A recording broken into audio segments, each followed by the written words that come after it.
다 같이 시작. 크리스천은 사망의 음침한 골짜기를 빠져나와 언덕에 올라가게 됩니다. 그 언덕에서 믿음이 여행을 재촉하며 달려가는 것을 보게 됩니다. 그를 따라가 그와 만나서 그동안 어떻게 이 길을 오게 되었는지 대화를 나누게 됩니다.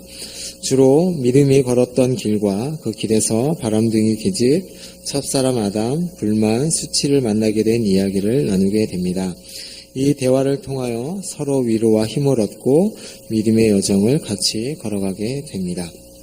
네, 오늘은 크리스찬이 믿음을 만나서 믿음이라는 이름을 가진 사람을 만나서 같이 길을 걸어가는 이야기가 나와 있습니다. 우리 신앙생활을 표현할 때 어떻게 표현하냐면 우리의 신앙생활은 마치 마라톤과 같다.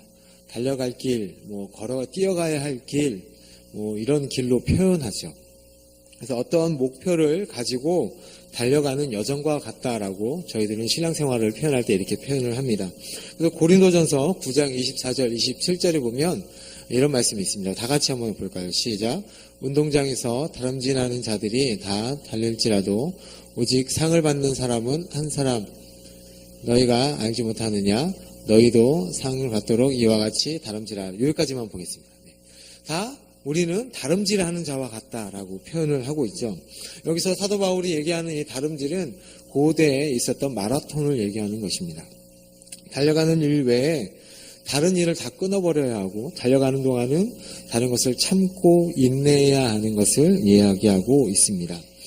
달려가면서 옆 사람하고 얘기하고 가다가 쇼핑몰 나오면 쇼핑몰 잠깐 들렀다가 분식점 나오면 맛있는 오뎅 하나 먹고 이러고 달려가지 않잖아요. 그렇죠? 여기서 달려간다는 것은 인내하고 참고 그런 유혹이 있음에도 불구하고 끝까지 열심을 다해서 달려간다라는 것을 얘기하는 것이죠. 분명 이것은 마라톤 하는 경기를 하는 것은 혼자 뛰어야 하고 외롭고 힘듭니다. 그런데도 불구하고 성경에서는 이렇게 외롭고 힘들게 뛰어가는 것이지만 다른 한편으로는 외롭지 않고 힘들지 않다고 말씀하고 있습니다. 그것은 왜냐하면 우리에게는 믿음의 친구들이, 믿음의 동반자들이 있기 때문에 그렇다라고 말씀합니다. 그 친구가 이제 경주를 같이 마라톤 하면서 같이 뛰어가면서 신앙생활을 하면서 도움이 되기도 하는 친구가 있는가 반면 어떤 친구들은 그 신앙생활 하는데 방해가 되는 친구들도 있습니다. 네. 거꾸로 생각을 해서 나는 내 주변의 믿음의 동반자들에게 도움이 되고 있는지 아니면 방해가 되고 있는지를 한번 생각해 봤으면 좋겠습니다. 그래서 하나님께서 이 주시는 은혜가 뭐냐면 우리가 믿음 생활하면서 주시는 은혜가 하나가 있는데 그 뭐냐면 믿음의 동반자를 허락하신다는 것입니다. 오늘 읽은 말씀 데살로니가전서 5장 11절을 읽었는데요. 그 앞절 한번 볼까요? 성경을 다 찾으셨죠. 10절에 보면 뭐라고 나와 있냐면 예수께서 우리를 위하여 죽으사 우리로 하여금 깨어있든지 자든지 자기와 함께 살게 하려 하셨느니라. 예수님께서 우리를 위하여 십자가에 죽으신 이유가 뭐냐면 우리가 깨어있든지 자든지 어느 곳에 있든지 우리와 함께 살게 하려 합니다. 라고 얘기하고 있습니다. 그러므로 11절에 그러므로 너희는 피차 권면하고 서로 덕을 세우기를 너희가 하는 것 같이 하라. 예수 그리스도와 함께 살기 위해서 너희는 무엇을 해야 하냐면 서로 세워주고 권면하고 덕을 세우는 일을 해야 한다라고 말씀하고 있는 것이죠. 그러면서 이제 그 크리스천이 그 언덕의 그 골짜기, 어둠의 골짜기를 빠져나와서 언덕에 올라가서 이렇게 보니까 누가 열심히 이 다름질을 하고 있냐면 믿음의 다름질을 하고 있습니다. 그럼 믿음한테 뭐라고 하겠냐면 저기요 믿음씨 좀 기다려주세요. 저 같이 갑시다. 얘기했더니 믿음이 달려가면서 뭐라고 얘기하냐면 뭐라고 얘기하죠? 기다려줄 수 없습니다. 제 뒤에는 피를 부르는 사망이 따라오고 있기 때문에 기다려줄 수 없습니다 하면서 막 달려갑니다. 그랬더니 이것을 보고 이 얘기를 듣고 크리스천이 화가 나서 이것 봐라. 저 어떻게 정도 없이 그 믿음을 따라잡으려고 열심히 뛰어갑니다. 뛰어가다가 어떻게 되냐면 자빠집니다. 네, 그 이야기가 오늘 본문에 나옵니다. 그리고 자빠졌다가 이 믿음이 이 크리스천을 다시 이렇게 세워서 같이 가면서 대화를 나누는 내용이 오늘 본문의 내용입니다. 그러면 기다려줄 수 없다라고 왜 믿음이 얘기했을까요? 기다려줄 수 없다. 오늘날 이 시대에 그러니까 마라톤 하면서 사람들이 뒤에 가는 사람이 저기요 잠깐만 기다려 저랑 같이 가실래요? 얘기하면 앞에 있는 사람 뭐라고 얘기합니까? 미쳤어? 내가 더 상 받아야 되는데 당신을 왜 기다려줘? 이거 달려갈 거 아니에요. 그건 똑같은 거예요. 이게 달려가니까 그런 사람이 없다는 거죠. 그러니까 오늘날 저희 교회 시대 신앙생활 하는 거 보면 우리 같이 갑시다 하면 사람들이 다 기다려줍니다. 같이 가면 맞는 거죠. 같이 기다렸다가 같이 가면 되는데 기다려서 그냥 계속 기다립니다. 같이 만나서 같이 가지 않고 그냥 계속 그 자리에 있습니다. 안주합니다. 그 자리가 좋기 때문에 이 자리가 좋사오니 주님 천막을 3개 짓게 지어서 하나는 저를 위해, 하나는 우리 가족을 위해, 하나는 우리 부서를 위해 짓고 그냥 이 자리에 있겠습니다. 바뀌려고 하지 않습니다. 믿음이 성장하든 성장하지 못하든 그냥 그 자리에 있는 거죠. 믿음의 성장을 위해 경주하는 사람들이 그만큼 드물다는 이야기입니다. 믿음을 위해서 달려가는 사람이 없다는 것이죠. 다른 일에는 아주 힘껏 달려갑니다. 세상의 정보를 교환하고 돈 버는 이야기, 세상 이야기 하는 데 있어서는 어떻게든 뒤지지 않으려고 안간힘을 다해 달려가지만 정작 믿음을 위해서 달려가는 사람들이 많지 않다는 것입니다. 이것이 교회를 힘없게 하고 교회 성장을 방해하는 요인 중에 하나가 되기도 합니다. 그 자리에 안주하게 만드는 요인이 되는 것이 바로 이것입니다. 크리스천이 기다려 달려고 하니까 기다려주지 않습니다. 그러니까 힘을 내서 달려서 믿음을 따라잡죠. 선한 경주를 하는 것입니다. 믿음의 선한 경주를 하라고 사도 바울이 얘기하는 것처럼 이 크리스천은 그런 경주를 하고 있는 것이죠. 같이 그 목표를 향해서 달려가는 것입니다. 그러다가 크리스천이 믿음을 앞지르게 되고, 근데 앞지르면서 표정 어떻게 하냐면, 내가 앞질렀지? 이거 내가 더 의기양양히 하면서 그런 표정을 지으면서 교만하게 되죠. 이럴 때, 이 존 번연이 뭐라고 표현하냐면 이렇게 나와 있습니다. 선줄로 아는 자는 넘어질까 조심해라. 예, 고린도전서 10장 12절에 나와 있는 말씀이죠. 다 같이 시작. 그런즉 선줄로 생각하는 자는 넘어질까.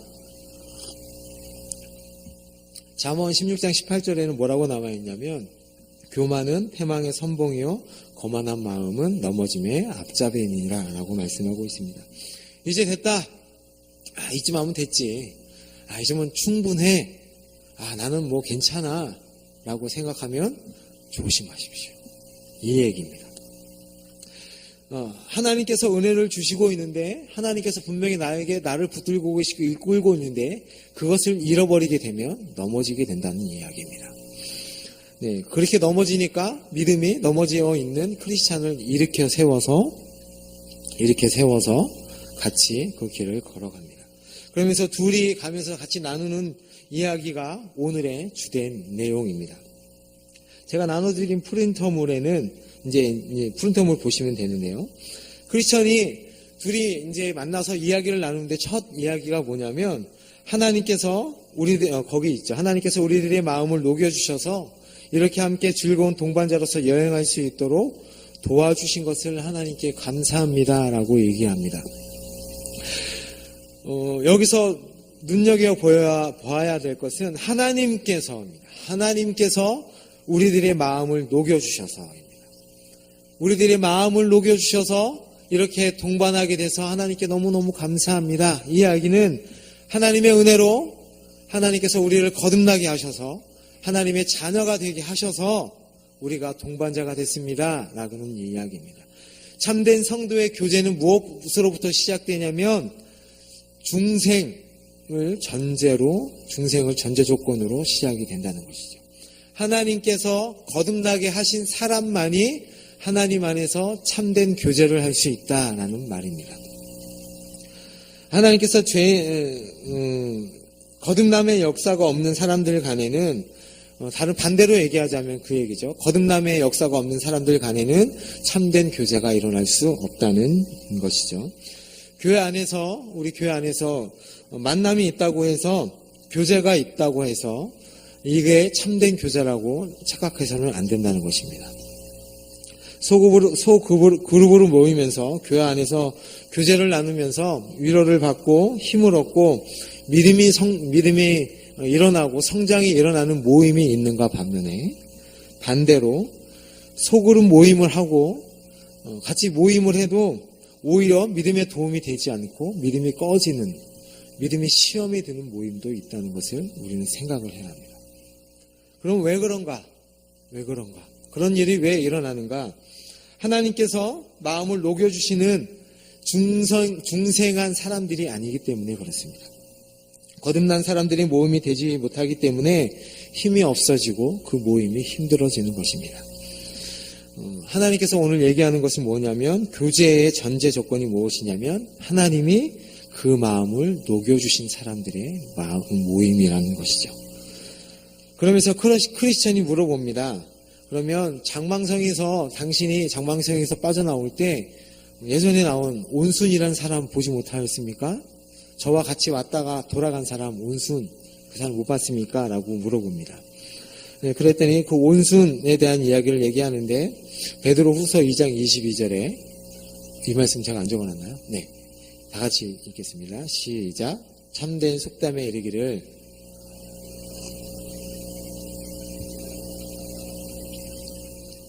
들었다 하는 말이 그들에게 응하였다. 그때 크리스찬이 처음에 나올 때 누굴 만났었죠? 온순이라는 사람과 변덕쟁이라는 사람을 만났었죠. 그래서 온순은 오다가 같이 시험을 만나니까 다시 돌아갔는데 그 사람이 너무 궁금한 거예요. 그래서 어떻게 됐습니까? 얘기했더니 아주 거기 갔더니 예전보다 더 악하게 살고 있습니다 라는 이야기를 합니다. 신앙을 배반한 사람들은 그 이전보다 더 악하게 살게 된다라는 이야기를 하게 되죠. 그러면서 누가복음 11장에 나와 있는 귀신 들린 사람을 깨끗하게 예수님이 치유해 줬더니 더 많은 7귀신이 들어와서 더 악하게 됐다라는 이야기를 하게 됩니다. 그 얘기는 뭐냐면, 그 사람이 귀신이 들렸다가 귀신이 나갔지만 그 사람이 예수님을 믿은 거예요? 안 믿은 거예요? 귀신이 나갔다고 해서 그 사람이 예수님을 믿는 것은 아닙니다. 그 사람이 믿을 수도 있지만 안 믿을 수 있다는 거죠. 근데 그렇게 됐더니 7귀신 더 세상의 것들이 가득 차서 더 악하게 살아가게 된다라는 얘기입니다. 그렇게 살고 있었다라는 이야기를 합니다. 그랬더니 이제 크리스천이 이 믿음에게 그럼 여기까지 오는 길에 대해서 저에게 좀 얘기 좀 해주시겠습니까? 라고 얘기를 합니다. 그랬더니 절망과 계곡에는 크리스천은 빠지지 않았다라고 얘기합니다. 믿음은 빠지지 않았다고 얘기하죠. 크리스천은 이 절망의 계곡에 빠져서 엄청 고생했었죠. 그렇죠. 그런데 이 믿음은 그 절망에 빠지지 않고 그냥 무난하게 지나왔다고 얘기합니다.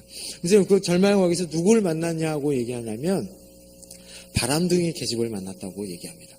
이 바람둥이 계집은 무엇을 의미하는 것이냐면 성적 유혹을 얘기하는 것입니다.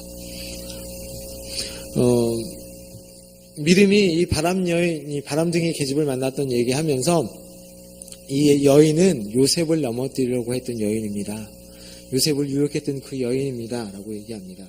이 여인이 뭐라고 얘기했냐면 온갖 쾌락과 향락과 그리고 욕심과 정욕의 만족을 내가 주겠습니다. 이런 얘기를 하지만 참된 양심의 만족은 얘기하지 않았습니다. 라고 얘기합니다. 참된 육신, 온갖 쾌락, 향락, 육신의 그리고 정욕의 만족을 내가 다 주겠습니다. 얘기하지만 참된 마음의 양심의 만족은 주지 않겠습니다. 주겠다는 약속은 하지 않았다는 것이죠. 하나님께서 주시는 우리가 참된 만족을 얻는 것은 하나님께서만 주셔야 하죠. 그럴 때 이 믿음이 이 여인을 이긴 것은, 이 여인을 빠져나올 수 있었던 것은 무엇이냐고 얘기하냐면 현란한 외모에 유혹되지 않으려고 눈을 감아버렸습니다 라고 얘기합니다. 그것을 아예 안 보려고 이 여인이 얼마나 현란하든지 얼마나 얘기를 잘하든지 지금 유혹이 돼서 너무 힘들었는데 그것을 보지 않기 위해서 눈을 아예 감아버렸다고 얘기합니다. 그것은 다른 얘기로 얘기하자면 피해버렸다는 얘기입니다. 그것을 어떻게든 이겨보려고 내가 안간힘을 쓴 것이 아니라 그것을 아예 그냥 피해버렸다는 얘기죠. 우리 믿음의 선조들도 이 성적인 부분을 피하기 위해서 많은 일들을 했죠. 요셉도 마찬가지고요. 그 옷을 벌어들고 피했고 욥도 이런 말씀을 욥기 31장 1절에서 이렇게 얘기했습니다. 다 같이 시작이요. 내가 내 눈과 약속하였나니 어찌 내가 처녀에게 주목하라 하리야. 여기서 보니까 내가 내 눈과 약속하였다. 그러니까 언약하였다는 말입니다. 언약. 여러분 언약, 구약에서 언약이라는 말이 나오면 무엇을 생각하셔야 되냐면 동물을 죽여서 그 반을 쪼개서 내장을 다 꺼내고 제사를 드린 다음에 그 사이로 지나갔습니다. 그 얘기는 뭐냐면 내가 이 언약을 지키지 않으면 이 동물과 같이 똑같이 제물과 같이 되겠다는 내용이 포함되어 있습니다. 그 얘기는 뭐냐면 욥이 내가 이 눈으로 범죄하면 그것과 같이 되겠다. 눈을 뽑아버리겠다는 얘기와 같은 얘기죠. 그래서 내가 어찌 처녀와 주목하겠습니까? 그것을 피하겠습니다라는 말씀입니다. 요즘 현대에 있는 이 성적인 타락은 이루 말할 수 없습니다. TV를 켜면 전부 다 성적인 겁니다. 여러분들 다 느끼시나요? 요즘 아이들은 느끼는지 모르겠는데 영화를 봐도 그다음에 노래를 들어도 드라마를 봐도 이 성적인 게 빠지면 흥행을 하지 못합니다. 사람들이 보지 않고요. 그것에 관심을 가지지 못합니다. 인터넷 기사 하나 잘못 누르면 창이 막 뜨기 시작하는데 거기에 나오는 기사들의 광고는 다 뭐냐면 다 성적인 겁니다. 그리고 우리 지금 해외에서 국위선양한다고 하는 우리 아이돌들 노래를 가사를 들어보셨습니까? 혹시? 가사와 그들이 추는 안무들을 보시면 다 성적인 겁니다. 예. 안 보시니까 모르시나 보네요. 예. 저는 지금 TV를 잘 안 보긴 하는데 가끔씩 유튜브나 그 잘 나간다고 하는 그 아이돌들을 가끔씩 보면요. 춤이 이거는 진짜 다 성적인 거예요. 안무 자체가 성적인 거고요. 가사 내용도 마찬가지입니다. 그것을 빼면 아예 되지가 않습니다. 이것뿐만이 아니죠. 요즘 초등학생들 여러분들 잘 모르시죠? 핸드폰에 야동 다 깔려 있습니다. 애들 야동 다 보고요. 친구들과 공유해서 보고요. 심지어는 그것을 어른들 몰래 합니다. 똑같이 합니다. 우리가 몰라서 그렇지 아이들 대단합니다. 이게 그러면 이 어린 것들 그러면 되겠어? 라고 얘기할 수 있습니까? 그렇게 얘기 못합니다. 어른이 더합니다. 저희들이 더합니다. 예수님께서 뭐라고 얘기하시냐면 여인을 보고 마음의 음욕을 부으면 간음한 것이라고 말씀하고 있습니다. 오늘날 이러한 것이 교회 안에도 팽배하게 너무나 많이 퍼져 있다는 것이죠. 요즘 기사에 나오는 신문 기사의 대부분의 교회 이야기는 다 목사님들의 타락에 관한 이야기, 성적 타락에 관한 이야기라서 세상은 더 심하죠. 더 더럽죠. 그런데 왜 그 이야기를 하냐면 교회만은 거룩했으면 좋겠는데 깨끗했으면 좋겠는데 교회도 그러니까 자기들도 한심한 거예요. 그러니까 계속 얘기하는 것입니다. 이제 이 믿음이 이 세상의 유혹, 이 여인을 빠져나와서 어디로 가냐면 공고산에 이르게 됩니다.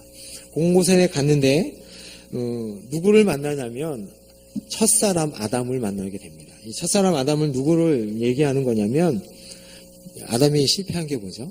유혹에 실패했습니다. 유혹. 그 부인 하와가 사과를 먹고 아담에게 줬죠. 근데 아담이 분명히 그 선악간지 아닌데도 불구하고 같이 먹었다는 거예요. 여보 하나 먹어봐 했더니 맛있겠군 하고 같이 먹었다는 거예요. 그 유혹이 넘어갔다는 거죠. 이것은 뭐냐면 세상의 유혹을 의미합니다. 기만의 도시에 거주하고 있는 이 첫사람 아담, 기만이라는 겁니다. 기만. 이 기만인의 도시내가 뭐냐면 하나님을 기만한 것입니다.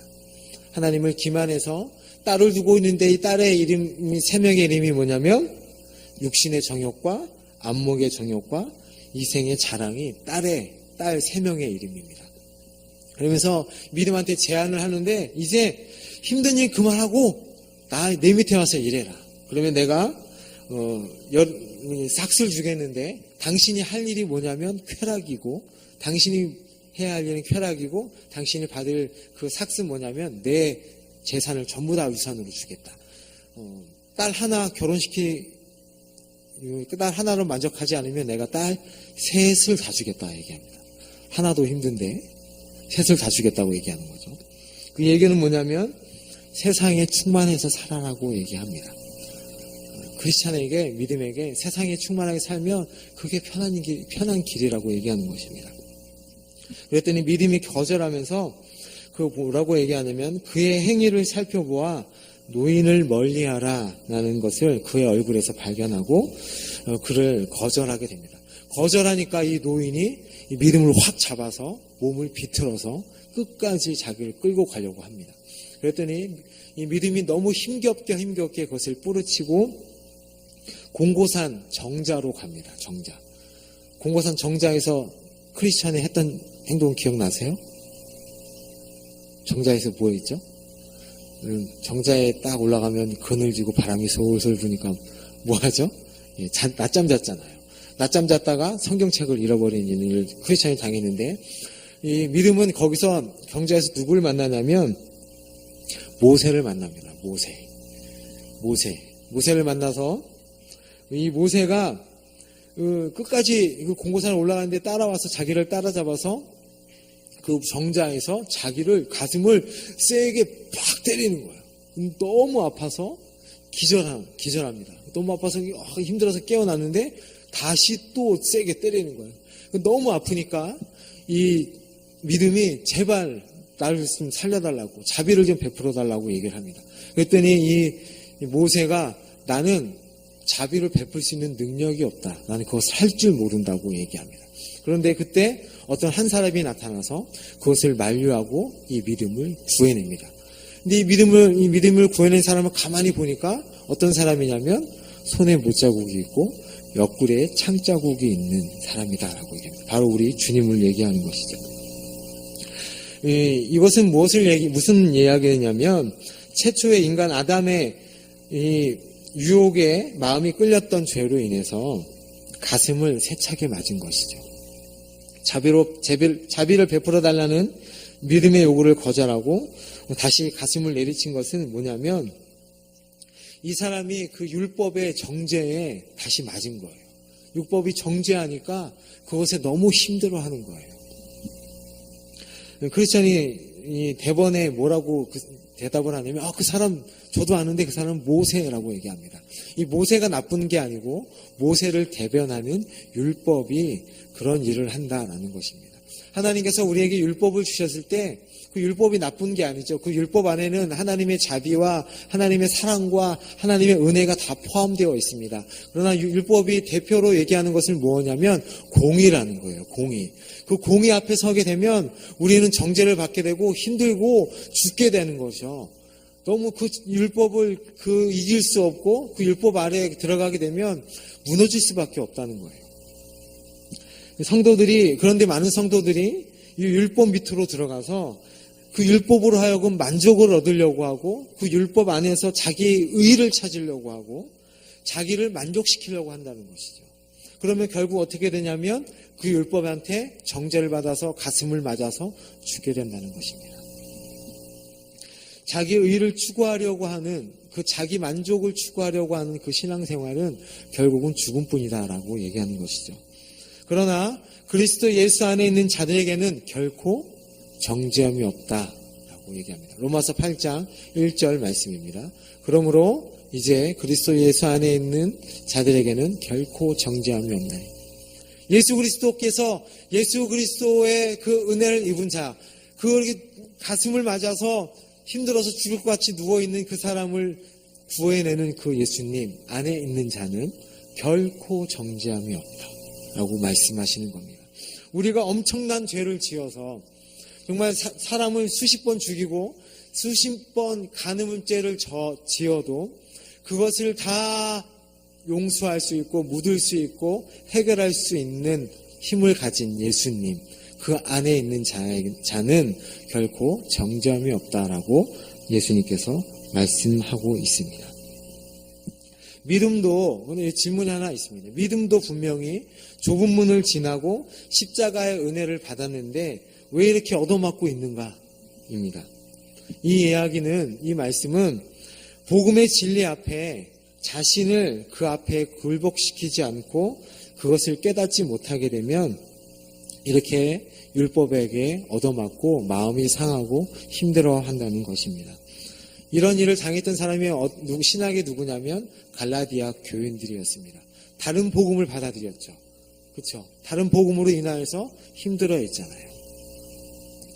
그렇게 믿음은 거기를 지나서 공관산을 지나서 내려와서 어디를 지나가냐면 예전에 크리스천이 아름다움의 집에 들어가죠. 그런데 이 믿음은 그 아름다움의 집을 거치지 않습니다.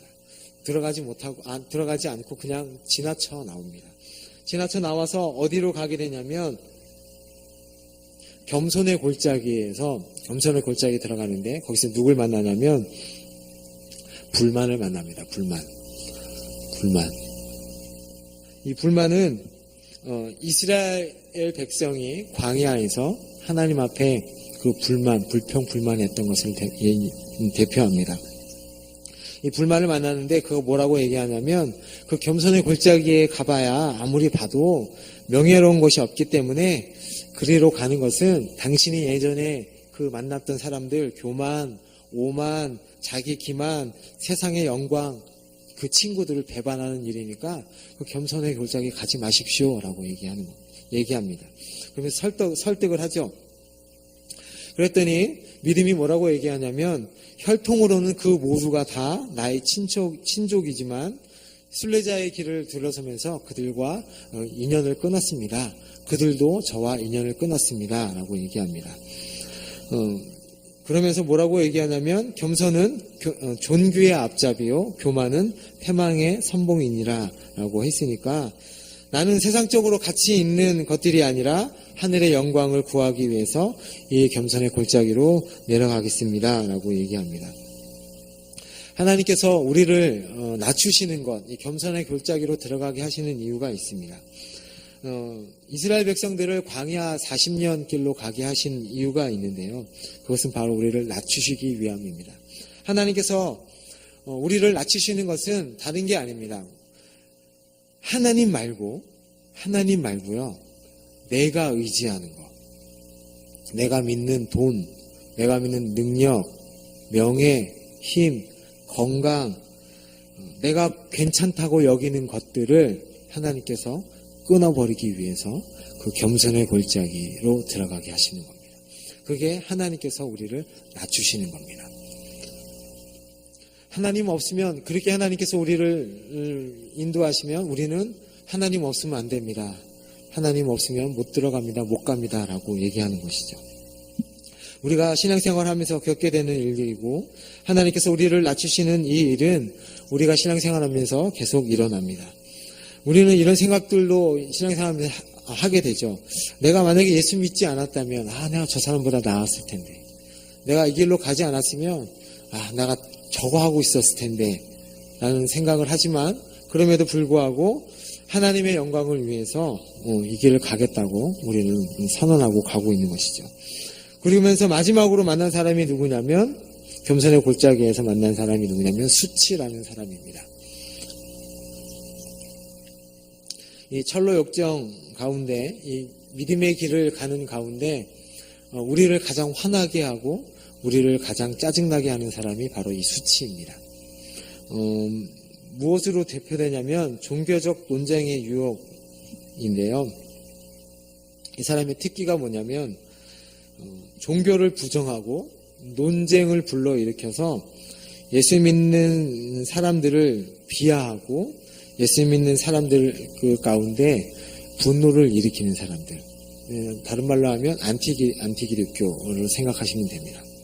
그렇게 해서 우리로 하여금 그 분쟁에 휘말리게 하고 그 분쟁에 휘말리게 해서 우리한테 화를 내게 하고 그들 안에서 크리스찬이 하지 말아야 할 행동을 이끌어내는 사람들을 이 사람들이라고 생각하면 됩니다. 그러니까 우리로 하여금 선한 것을 부끄럽게 생각하도록 하려고 온갖 애를 쓰는 사람들이 바로 이 사람들입니다. 말이 많습니다. 예. 그리고 한마디 다른 말로 하자면 짜증나는 사람들입니다. 이 사람이 뭐라고 얘기하냐면요. 수치가 믿음한테 하는 이야기입니다. 제가 읽어드릴게요. 잘 들어보세요. 사람이 종교를 마음에 두는 것 자체가 책에 나오는 내용입니다. 가련하고 비열하고 무기력한 일이라 부드러운 양심은 사내답지 못하다. 하나님의 말씀이 우리의 마음을 찌를 때 막 부드러워서 내가 어떡하지? 그럼 하나님의 말씀 지켜야 되는데 그런 거는 사내답지 못하다고 얘기하는 거죠. 권세가 있고 부유하고 지혜로운 사람들은 다 하나님을 찾거나 믿음으로 장차 무엇을 얻을지 확실지도 않은 일에, 문장이 길어서 이해가 가실지 모르겠는데요. 세상 쾌락을 버리는 어리석음에 설득되지 않는다. 그러니까요, 확실지도 않은 일에 따라가는 그 사람들은 어리석다 이 이야기입니다. 그 순례자들은 다 비천하고 낮은 신분의 사람들이고 저희들한테 하는 얘기입니다. 현실 이해가 없고 자연 과학도 모르고 자연 과학을 무시하는 사람들이다. 이 얘기 들으면 어떠세요? 인정하십니까 이거? 속에서 화가 나지 않습니까? 우리한테 무식하다고 얘기하는 겁니다. 너도 무식하잖아.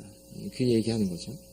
설교를 들으면서 울고 슬퍼하고 아이 그게 뭐 하는 거냐, 수치스럽지 않냐. 그리고 예배가 끝나고 집으로 가면서 한숨 짓고 괴로워하는 것은 정말 웃음깡스럽다라고 얘기합니다. 네, 뒤에 더 얘기가 있는데요. 화가 나서 못 읽겠습니다. 네, 이런 이야기들을 한다는 거죠. 이 수치의 전략은 뭐냐면 약점을 계속해서 우리한테 찔러서 우리가 화를 참지 못하고 분노하게 만듦으로써 넘어지게 하는 것입니다. 그리스도인의 삶과 올바른 교회관을 가지고 있지 않으면 우리는 여기에 넘어지게 됩니다. 우리가 어떤 삶을 살고 있고 올바른 어떠한 교회관을 갖고 있지 어떠한 그 올바른 교회관을 갖고 있지 않으면 이들이 말이 옳은 것처럼 느껴지고 그것에 현혹돼서 넘어지게 되고 그것에 동조하게 됩니다. 반대로 확실하게 그러한 확실한 교회관과 우리의 그 삶을 이해한다고 할지라도 넘어질 수 있다고 생각을 하셔야 합니다. 그들과 논쟁하면 안 됩니다. 그들의 말에 휘말리면 안 됩니다. 그들이 같이 논쟁하고 우리가 얘기한다고 해도 그들은 비판할 거고요. 거기서 휘말리지 않는다고 그것을 무시한다고 이들은 비판할 거고 어떻게 해서든 이들은 우리를 비판합니다. 그래서 우리를 죄를 짓게 한다는 것이죠. 그러면서 믿음이 뭐라고 얘기하냐면 아주 중요한 말을 하는데 이 수치라는 사람이 하나님에 대한 말은 하나도 하지 않고 종교에 섞여서 사람에 대한 말들만 했다는 것을 간파합니다. 무슨 이야기냐면 하나님의 이야기는 쏙 빼놓고 다 사람들에 관한 이야기만 한다는 것이에요. 그러면서 믿음이 무슨 말을 하냐면요. 아주 중요한 믿음의 말을 하는데 천국을 위하여 바보 취급을 당하는 사람들이야말로 가장 현명한 사람들입니다. 하나님을 사랑하고자 따라가는 가난한 사람들이 세상에서 존경받으면서 하나님을 미워하는 위대한 영웅이나 부자들보다 더 영적으로 부유한 사람들임을 깨닫게 되었다라고 말합니다. 세상이 가장 경멸하고 비난하는 것들을 나는 가장 존경하고 있으며 또한 거기서 하나님의 영광을 구하고 있다라는 고백을 합니다. 그러면서 노래를 부르죠. 그 노래는 책에서 보시기 바랍니다. 마지막으로 이 크리스천이 어디를 들어가냐면 사망의 음침한 골짜기에 들어갑니다. 사망의 음침한 골짜기를 지나는 동안 자기는 햇볕이 쨍쨍하게 비쳐서 나는 그게 사망의 골짜기, 음침한 골짜기인지 모르고 그냥 지나왔다고 얘기를 합니다. 그런데 크리스천은 어땠죠? 사망의 음침한 골짜기에서 엄청 고생했죠. 이 시편 23편을 고백하면서 하나님의 은혜가 없으면 못 지나갑니다 이라는 고백을 하면서 힘들게 나왔는데 믿음은 그렇게 고백한다는 것이죠. 여기까지가 크리스찬과 믿음이 했던 대화의 내용입니다. 가만히 보면 크리스찬과 믿음이 걸었던 길이 확연히 다릅니다. 확연히 다르죠. 이것은 무엇을 얘기하냐면 하나님께서 우리에게, 우리 각자 개인에게 주신 그 순례의 길이 다 다르다는 것이에요. 다 각양각색으로 하나님의 그 길을 간다는 것입니다. 그 결론 1번에 보면 믿는 자들의 신앙 경험은 다 각양각색이다. 크리스찬이 뭐라고 얘기하냐면 나의 경우는 당신과 전혀 달랐습니다 라고 얘기합니다. 믿음의 순례 여정은 크리스찬과 달랐습니다. 그런데 2번 가로에 보면, 반가로에 보면 교제의 전제 조건이 있는데 아까 제가 앞에서 얘기했듯이 그 전제 조건은 바로 중생입니다. 하나님이 마음을 녹여주신 사람들입니다. 사람이나 우리의 기질이나 성향이 다 다르더라도 마귀가 우리를 유혹하는 것은 똑같습니다. 믿는 자들을 넘어뜨리게 하는 것은 다 똑같습니다. 마귀가 우리를 넘어뜨리려고 하는 것이 다 있습니다. 모두에게 있습니다. 어떤 사람에게는 물질, 어떤 사람에게는 자녀, 어떤 사람에게는 성적인 것, 어떤 사람은 명예, 어떤 사람이 건강으로 마귀는 우리를 유혹해서 넘어뜨리려고 합니다.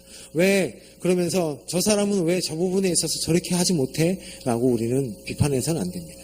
우리도 어느 한 부분에 있어서 다 연약하기 때문에 그렇죠.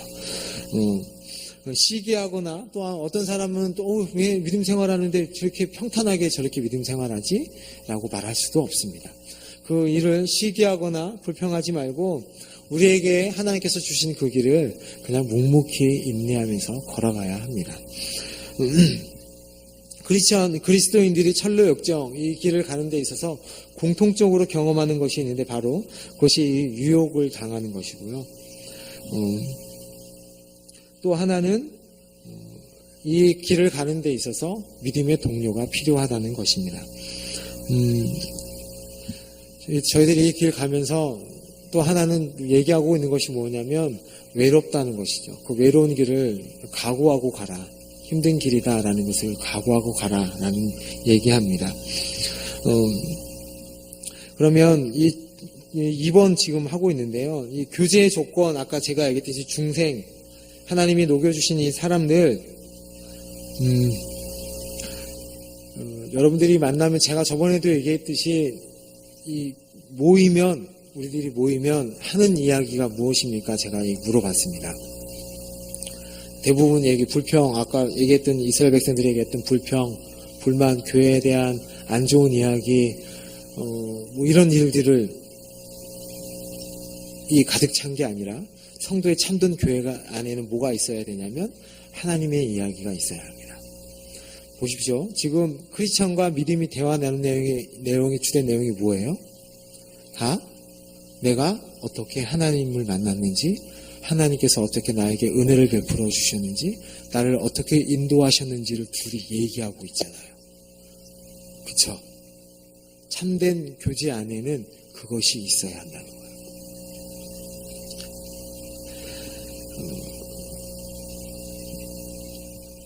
문제가 뭐냐면요.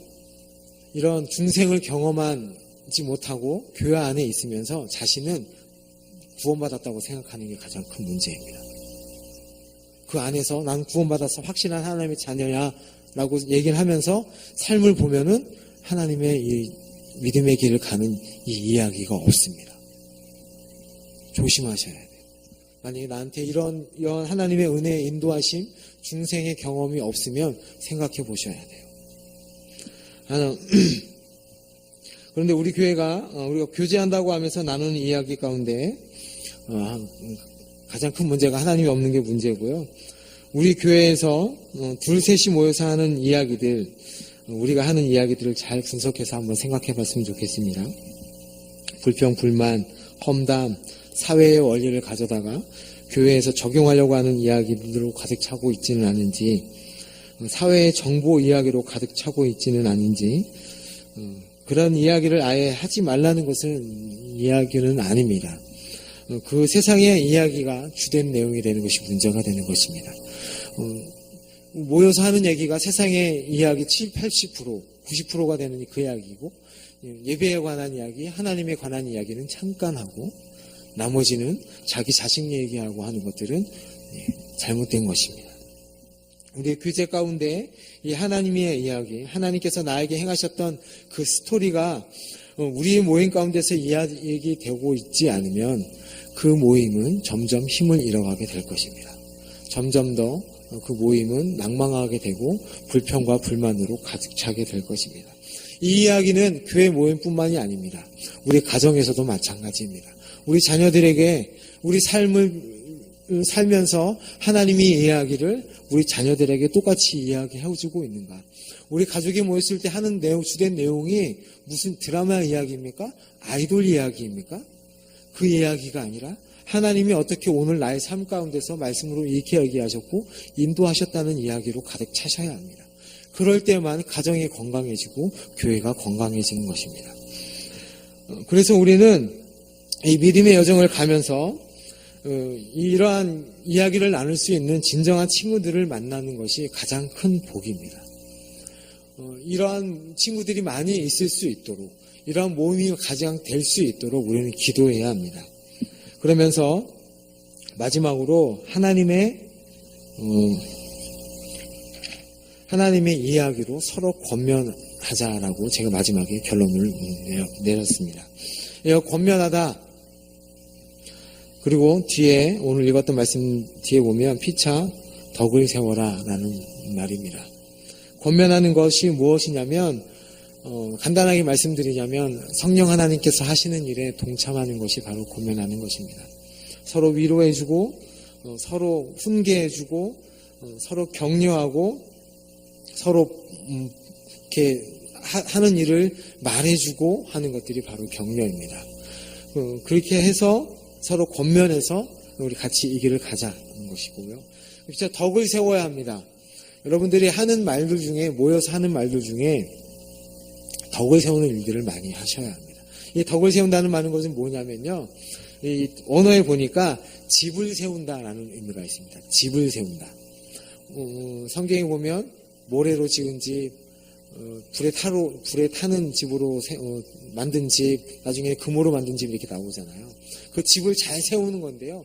자신의 집만 세우는 게 아니라 여기서 뭐냐면 서로 피차간에 서로 그 집을 세워주는 겁니다. 그 일을 해야 하는 것이 바로 우리가 해야 할 일입니다. 오늘 크리스찬과 믿음이 만나서 한 이야기 주된 내용은 참된 성도라면 참된 교제가 일어나는데 그 교제 내용이 주로 무슨 내용으로 가득 차야 하냐면 하나님의 이야기로 가득 차야 한다는 것입니다. 그렇게 서로 이야기로 서로 세워주시고 권면하시고 교회를 세워가시는, 구역을 세워가시고 모임을 세워가시는 우리 남문교회 성도님들이 되기를 축복합니다.